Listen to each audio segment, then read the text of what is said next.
Dear लेडीजों and जेंटों, स्कर्टों एंड पेंटों, आंटी एंड अंटों, बच्चों के पेरेंटों और उस खूबसूरत मोमेंटों को केसर देव मारवाड़ी का नमस्कार। कॉमेडी के स्टूडेंटों और इन इंस्ट्रूमेंटों पर फंसे हुए सेठों को भी मैं प्रणाम करता हूँ। और दुनिया के सबसे बड़े लाफ्टर शो में ये जो दो सुप्रीडेंटो बैठे हैं, मैं इनके जजमेंटों और इनके कमेंटों को प्रणाम करते हुए अपनी बात शुरू करना चाहता हूँ। शेखर जी, ईमानदारी से कह रहा हूँ, मेरी घर में बिल्कुल नहीं चलती, न बच्चों के आगे, न बाप के आगे, न बीबी के आगे। जब मैं बच्चा था तो मेरा वो कार्टून देखने का शौक मन में होता था, लेकिन उस समय बापूजी न्यूज लगा के बैठ जाते थे तो मजबूरी में मेरे को न्यूज देखनी पड़ती थी। अब मैं बड़ा हो गया, अब मेरे को न्यूज देखने का मन होता है, बच्चे कार्टून लगा के बैठ जाते।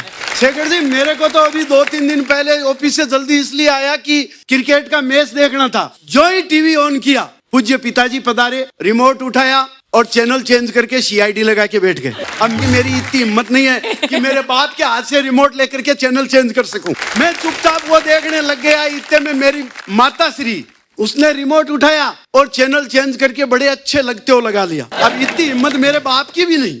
थोड़ी देर में बहू रानी यानी धड़कन मेरी जिंदगी की आई, उसने रिमोट उठाया और अपने पसंदीदा क्राइम पेट्रोल लगा के बैठ गई। अब क्राइम पेट्रोल देखती लुगाई के हाथ से रिमोट चेंज करने की हिम्मत तो न तो मेरे माँ बाप की और न मेरी, तो हम तीनों मिलकर के वही चैनल देखने लग गए। पर शेखर जी, मैं तो देखो मारवाड़ी आदमी हूँ, मैं अपनी स्टाइल से अपना काम कर लेता हूँ। एक दिन मेरी लुगाई ने मेरे को कहा प्लाजो ला के दो। अब मैं जानता ही नहीं प्लाजो क्या होता। मैं मिठाई की दुकान चला गया। मैंने सोचा जैसे पिज्जा होता है वैसे ही प्लाजो। मिठाई वाले ने मेरे को ऊपर से नीचे तक देखा, बोला बेटा ये खाने की चीज नहीं है, पहनने की चीज है। अरे मैंने कहा होता कैसे है बताओ। अरे बोले कुछ नहीं, सरकारी स्कूल में जिसको पजामा कहते हैं उसी को कॉन्वेंट में प्लाजो कहते हैं। मैंने फट आइडिया लगाया, गुगी जी, मैं बापूजी का एक पजामा सूख रहा था, उसको कलर कराया पिंक और ला करके लुगाई को टिकाया। मैंने कहा ये ले तेरा प्लाजो।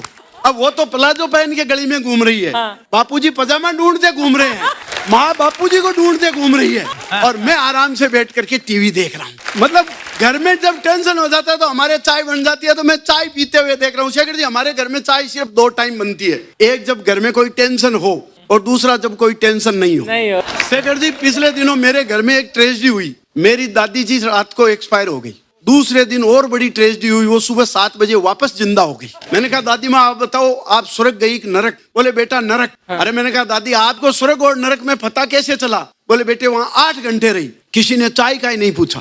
वो जगह स्वर्ग तो नहीं हो सकती शेखर जी। अपने हिंदुस्तान में आधी रात को कोई अपने घर में आ जाए तो भी अपन चाय ऑफर करते हैं। और शेखर जी, ब्रिटिश राज में अंग्रेजों ने पूरी दुनिया को मुफ्त में चाय पिलाई, लत लगाई। अब तो हालत ये हो गई कि बिना चाय पानी के किसी डिपार्टमेंट में कोई काम हो ही नहीं सकता। उनको चाय पानी की मेहरबानी कर दो तो वो तुरंत दूध का दूध और पानी का पानी कर देंगे, और नहीं तो घूमते फिरो। शेखर जी, अर्चना जी, मैंने आपके चाय पानी की व्यवस्था कर दी है, थोड़ा ध्यान रखना। लेकिन आजकल मैं नई समस्या से जूझ रहा हूँ। मेरा अभिनंग यानी मेरी लुगाई अपने बच्चों के संग पीर गई हुई है। मेरे को चाय बनानी नहीं आती। मैंने फेसबुक में लाइव किया, मैंने कहा कि कुकर चढ़ा दिया है, मेरे को चाय बनानी नहीं आती, बताओ कितनी सीटी लगाऊं? बोले बेटा जब कुकर में ऑलरेडी एक सीटी लगी हुई है तो क्यों?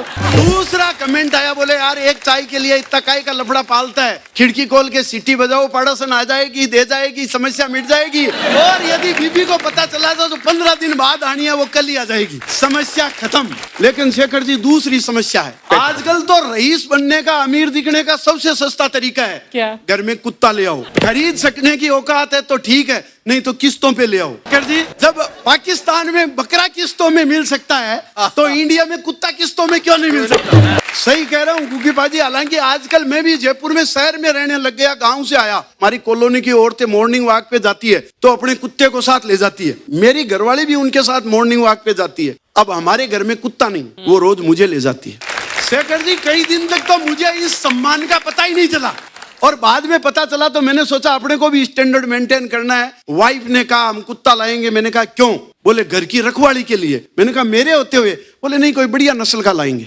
शेखर जी, हम डॉग मार्केट गए, सेल्समैन ने मैडम को समझाया, बोले देखो मैडम ये बहुत शानदार है, बहुत जानदार है, बहुत समझदार है, इसकी एक विशेषता और, ये इस नस्ल का आखिरी कुत्ता है, एक बार हाथ से निकल गया ना वापस नहीं आने का। पत्ती का तो क्या है। क्षमा गणी, नमस्कार।